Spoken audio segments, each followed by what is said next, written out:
বিভিন্ন বেসরকারি ব্যাংক বিভিন্ন অজুহাতে তাদের কর্মকর্তা কর্মচারীদেরকে বের করে দিচ্ছে।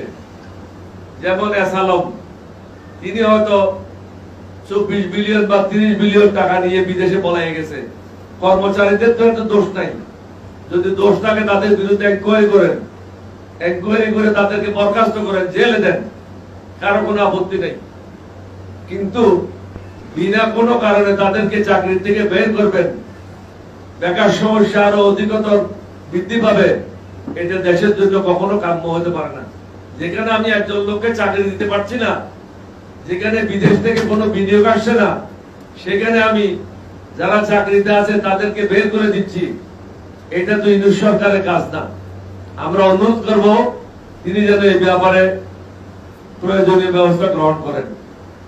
বিগত 1 বছরে কতজন নতুন চাকরি পেয়েছে, কতজনকে ব্যাংক থেকে বের করে দিয়েছে এবং দিচ্ছে, এই ব্যাপারে অর্থ উপদেষ্টার বক্তব্য